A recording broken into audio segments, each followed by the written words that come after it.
Hola con todos nuevamente, estamos aquí con un nuevo seminario de estática, la continuación de nuestro interesante primer seminario de trabajo virtual exclusivamente dedicado para los estudiantes de la Pontificia Universidad Católica, Estudios Generales, Ciencias. Rápidamente pasamos aquí a nuestro primer interesante problema del día de hoy. Y me dicen así: este mecanismo, situado en un plano vertical, se le está aplicando un momento de 10.000 Nm en la barra S1. La barra S3 pesa 500 newtons y su centro de gravedad G está ubicado a la mitad del tramo EC. Las correderas S5 pesa 100 newtons. Los demás elementos tienen pesos despreciables. Se pide utilizar el principio del trabajo virtual para calcular la fuerza P que se debe aplicar a la corredera S5 para mantener al mecanismo en equilibrio, ¿de acuerdo? Y este es un problema interesante, por cierto, propuesto en examen especial en 2 ocasiones. Como verás, pasamos rápidamente a lo que es la solución. Y aquí tenemos nuestro mecanismo y según nos dicen hay solo dos elementos que poseen peso, ¿no? El S3 que pesa 500 newtons y el S5 que pesa 100 newtons. Observas, de modo de que el movimiento de este mecanismo será hacia abajo con S5, ¿no? Ya que son los elementos más pesados. S5 tiende a descender y lo que se quiere es una fuerza P para equilibrar o evitar esta caída, ¿de acuerdo? Emplearemos el método vectorial, que me parece el más práctico en esta circunstancia, y para esto se hace muy necesario contar con un sistema coordenado cartesiano. Lo siguiente será definir el sentido de giro de las barras y ya nos queda claro de que S5 tiende a descender, ¿cierto? Son los elementos más pesados, al igual que S3. S4 se moverá en sentido antihorario. Obviamente S3 va a descender. Este elemento subirá. Pero quiero que lo veas como una pequeña simulación a fin de que te quede más claro. ¿De acuerdo? Aquí te presento una pequeña demostración en SolidWorks donde podrás ver el movimiento de este mecanismo. Y aquí lo tienes. Puedes observar cuando desciende el bloque rojo cómo es que se mueven las demás barras. La que sujeta tiende a moverse hacia acá, observas. Y puedes apreciar mejor ahora el sentido de giro de cada barra. La barra AB sube, ¿cierto? La barra BC se abre en sentido horario. El tramo DC tiende a subir, el tramo ED tiende a descender, EH tiende a moverse en sentido antihorario mientras el bloque desciende. ¿Listo? Ya tenemos acá definidos todos los giros. Como una observación adicional, puedo indicarte de que la reacción normal, que sí existe y que actúa sobre el elemento S5, no la vamos a tener en cuenta porque además de no ser una fuerza activa, te puedes dar cuenta de que no va a ejecutar trabajo, ¿cierto? Es decir, la fuerza va a ser perpendicular al desplazamiento. Y aquí te lo estamos anotando. Estos centímetros vamos a trabajarlos mejor en metros, ¿de acuerdo? Y el dato de momento, newton por centímetro, también lo trabajaremos en metros. De esta manera, si bien vamos a tener decimales, por lo menos no vamos a tener números tan grandes. ¿De acuerdo? Ahora sí, pasamos a la solución. Ya tenemos definidos nuestros giros, ahora lo demás lo conocemos. Empezamos desde el extremo, eslabón AB, y definimos la ecuación del desplazamiento del punto B respecto al punto A. Listo, acá ya lo tenemos anotado. Únicamente debemos definir nuestros vectores posición en base a este sistema coordenado que ves. No existe desplazamiento con respecto al punto A. Este queda cancelado. Únicamente vamos a definir ahí nuestros vectores y operando eso, ¿cuánto tendremos? Un primer vector. Listo. Pasamos al siguiente eslabón, que es el BC. Y lo mismo. Pero acá sí tenemos desplazamiento en ambos puntos. ¿Cierto? Tanto en B como en C. Reemplazaremos ahí nuestros vectores. Acuérdate, lo que se toma como referencia es este sistema coordenado para todo el sistema. No conozco delta de B y no lo voy a reemplazar por el momento. Lo dejo ahí, ¿de acuerdo? Al igual que en el video anterior, lo que vamos a hacer es plantear todas las ecuaciones y al final jugaremos con ellas. ¿Estamos? Lo primero será de esta forma, plantear la mayor cantidad posible de ecuaciones que se puedan. Ya tenemos dos. Continuemos. El eslabón SE lo voy a dividir en cada uno de sus tramos, ya que hay doble giro con respecto al punto D. ¿Listo? Ahí estoy trabajando de esta forma con el primer tramo. Defino de esta forma la ecuación. Acuérdate que no hay desplazamiento en el punto D. Y luego voy a reemplazar acá mis vectores con el sentido de giro respectivo. Y operando ya tengo acá mi tercera ecuación. Voy a continuar con el tramo que he elegido, que es GD, porque aquí se concentra el peso, ¿cierto? Me interesa el desplazamiento del punto G. G con respecto a D. No existe desplazamiento con respecto a D. Igual, reemplazaré ahí mis vectores y operando tendré una siguiente ecuación, número 4. ¿Ves? Estoy avanzando. Tramo CD, tramo de G, E respecto de D.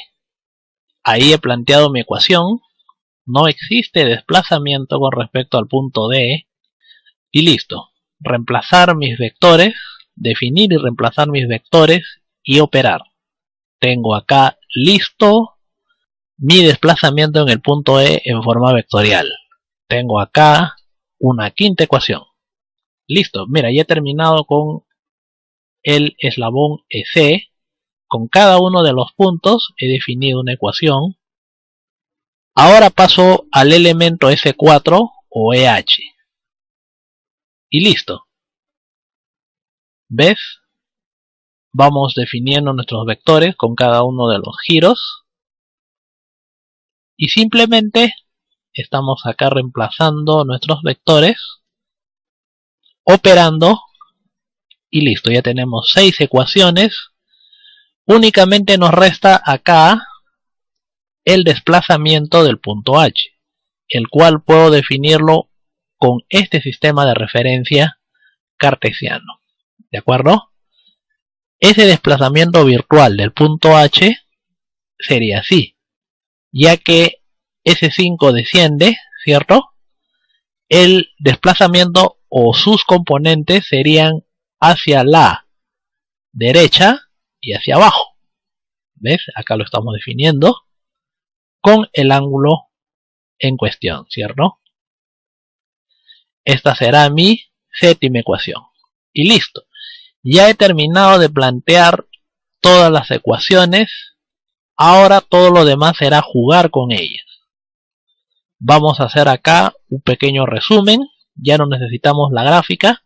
Mira, todas las ecuaciones que nosotros hemos podido plantear en base al mecanismo. Ahora comenzamos con las relaciones.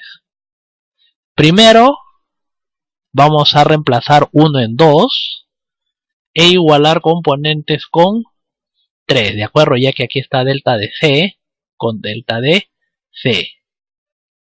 ¿Listo? Y vamos a obtener esto de aquí.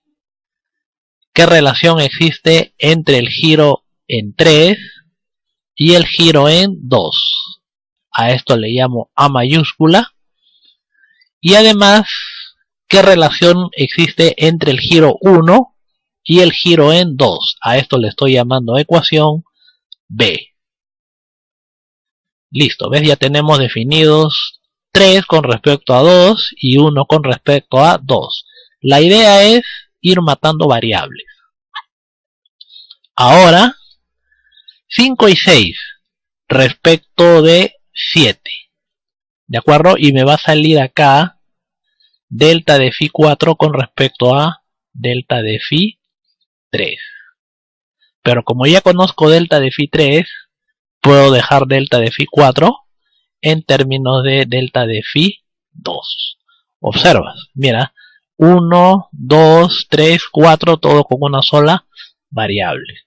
Ahora puedo reducir estos desplazamientos para poder cancelar la variable delta de phi, así como hice en el video anterior. Voy a hacer acá un nuevo resumen. A esto le llamo C. Y acá tengo el mecanismo, ahora lo necesito de nuevo con mi sistema coordenado de referencias. Estas son las ecuaciones que voy a necesitar para los desplazamientos involucrados. Y estos son los giros o las relaciones entre los giros que acabo de obtener hace unos instantes. Acuérdate, me interesan los desplazamientos en estos dos puntos, ¿no? En G y H. ¿Por qué? Porque solamente en estos puntos hay fuerzas. 100 y 500 newton, ¿cierto? Y también está el momento en A. Voy a reemplazar la ecuación 5 en 6, ya que ahí está el desplazamiento en E. Todavía no he terminado de reducir acá las ecuaciones. Y tengo el delta de H en términos de delta de phi 4 y delta de phi 3. Y ahora voy a utilizar estas relaciones. A esto le estoy llamando 8. Haciendo el reemplazo respectivo de A en 4, mira, ya me está quedando el delta de G. A esto le llamo 9. Y estas dos, ¿ves? Delta de phi 3 y delta de phi 4, la voy a reemplazar acá en 8. ¿Qué es lo que voy a obtener? El delta de H, mira, ya todo está en términos de delta de phi 2. ¿Ves? Hemos reducido completamente nuestras variables. A esto le llamo 10. Voy a definir ahora cada una de las fuerzas en forma vectorial. Primero la fuerza P, la que está actuando en el punto H, que sería la fuerza incógnita, ¿no? En newtons. El peso S5 hacia abajo, ¿no? Igual el peso S3 en el punto G, hacia abajo, menos 500 newtons. El momento lo estoy convirtiendo de newton centímetro a newton metro. Sentido antihorario, ¿cierto? Y ya tenemos acá todos nuestros vectores. Fáltenos únicamente el delta de phi 1 respectivo. Aquí está. ¿A qué es igual esto? En términos del delta de phi 2, ¿cierto? 1.75 delta de phi 2. Ya lo tengo listo. Ahora voy a hacer acá un resumen final. Solamente con fuerzas y desplazamientos en los puntos de interés. Lo próximo será plantear el famoso principio del trabajo virtual. Y acá lo tenemos. El producto interno de los vectores igual a 0. Bien, reemplazo acá mis vectores y voy a obtener el valor de P respectivo, que debe ser 101.307 newtons. Si resuelvo este problema utilizando las leyes de Newton, ¿no? Primera y segunda condición de equilibrio, debe salirme exactamente el mismo resultado, ¿de acuerdo? Pero empleando las leyes de Newton o las leyes de equilibrio, sí voy a necesitar considerar la reacción normal. Estamos. Si me hubieran pedido calcular la reacción normal, entonces la pondría ahora como una fuerza desconocida, pero activa. Estamos ya no como una fuerza reactiva, sino como una fuerza desconocida, y tendríamos que aplicar nuevamente todas las ecuaciones involucradas. Es lo que lo hace un poquito difícil, como ya conoces este método, pero ya sabes también su importancia, ¿cierto? Vamos a pasar ahora a un siguiente problema. Y se trata de una estructura, en verdad es un problema sencillo si es que lo resolvemos por los métodos ya conocidos, pero en este momento me dicen que yo utilice el principio del trabajo virtual para calcular fuerzas internas. ¿De acuerdo? Nosotros empleamos más que nada el trabajo virtual para calcular no fuerzas internas sino fuerzas externas. Si nosotros calculamos o trabajamos con fuerzas externas, nosotros no necesitamos hacer cortes, no necesitamos hacer absolutamente nada. Pero en el caso de fuerzas internas, vamos a necesitar aquí definir algunas cosas que son importantes. Observa lo siguiente. Antes de resolver el problema, mira, lo que me piden es acá hallar la fuerza en la barra AB, ¿cierto? En AE. Y además verifica los resultados con el método de nudos o cortes. Esto lo vas a hacer tú, ¿de acuerdo? Porque esto se supone que ya lo sabes.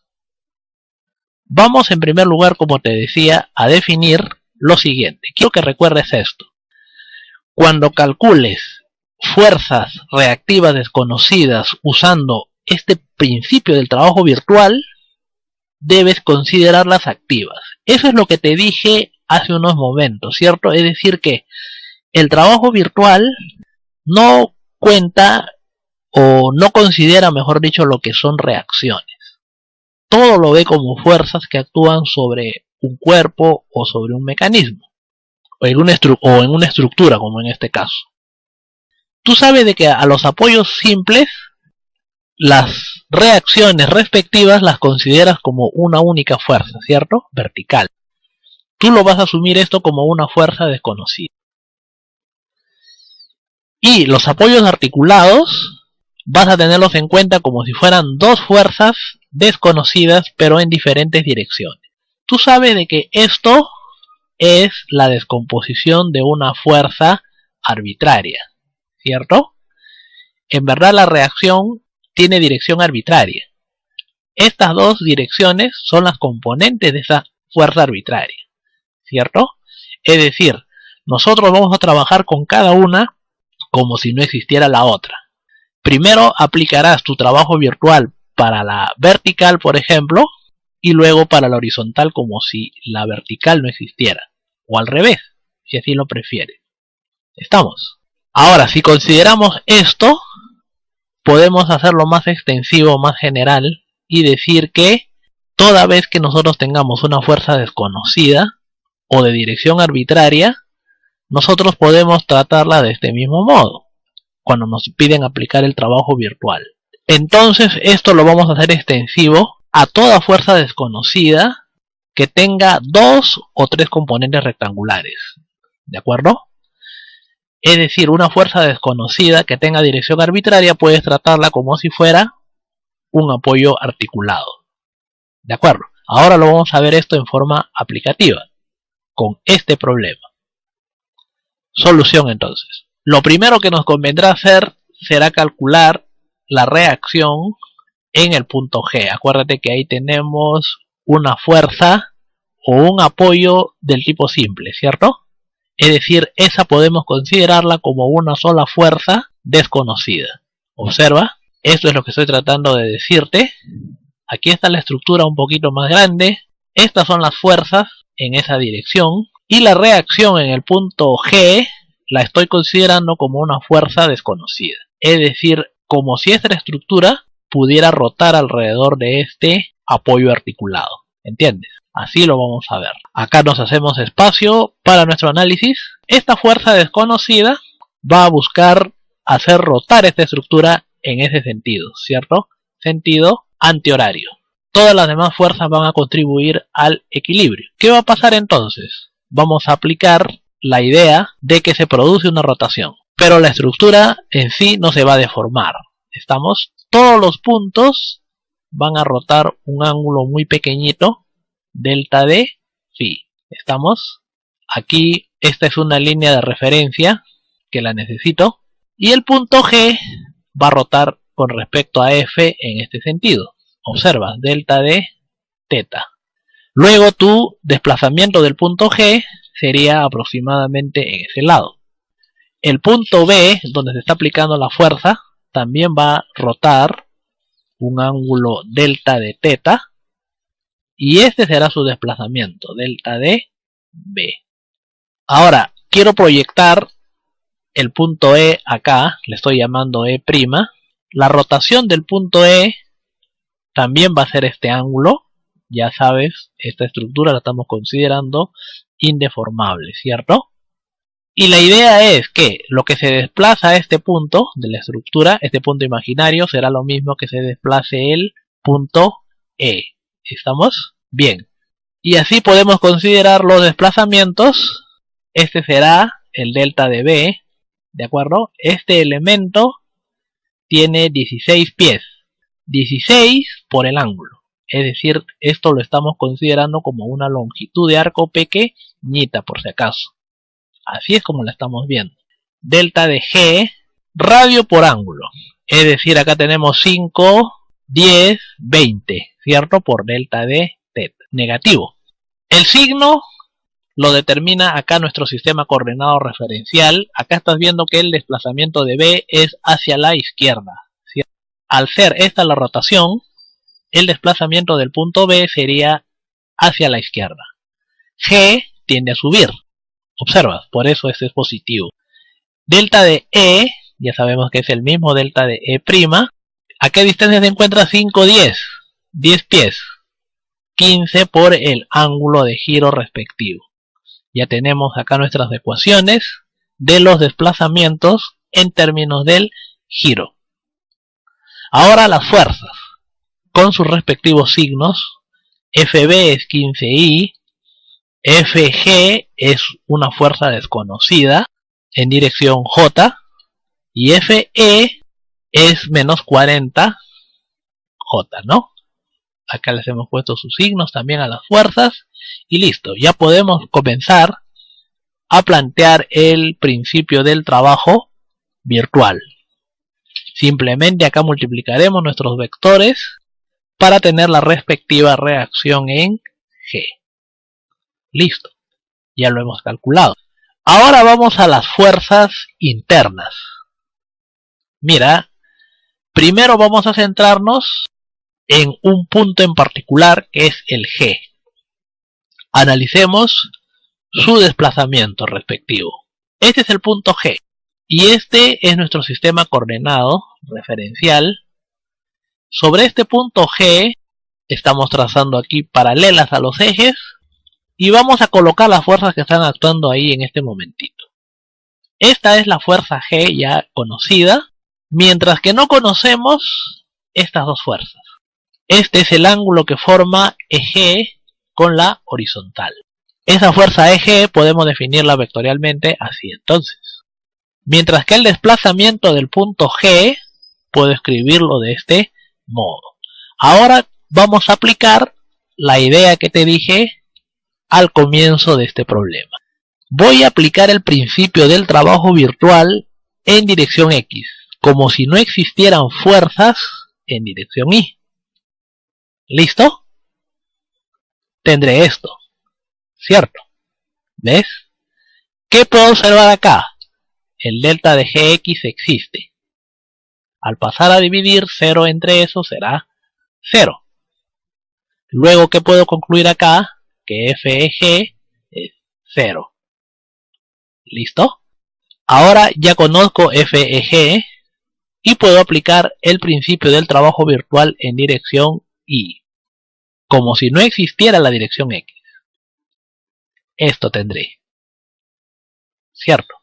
Voy a cancelar los delta de G y me va a quedar acá que FCG es 42 kip. ¿Listo? Es como si hubiera aplicado el método de los nudos de estructuras. Observas, es algo similar.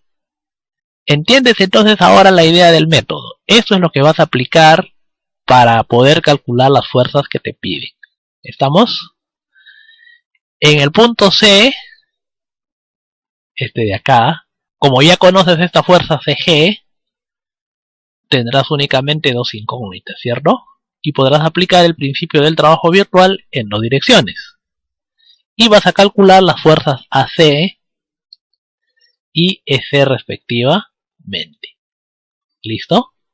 Y conocidas estas dos fuerzas, yo puedo ir, por ejemplo, acá al punto E. ¿Y qué cosa obtendré? Dos fuerzas, ¿cierto? Voy a tener una que me están pidiendo, que es AE. Finalmente iré al punto A, donde ya solo tendré dos incógnitas, ¿cierto? Pero de ahí solamente me interesa la fuerza en AB, que es la que me pide. Listo. Observas que es algo similar a que si hubieras utilizado el método de los nudos. Bien, entonces con esto estamos concluyendo. Espero que te sea de mucha, pero mucha utilidad este pequeño seminario. No dudes en contactar conmigo si requieres clases particulares o tienes alguna consulta en especial. Acá tienes el teléfono, WhatsApp y también el correo electrónico. Conmigo será hasta una próxima oportunidad.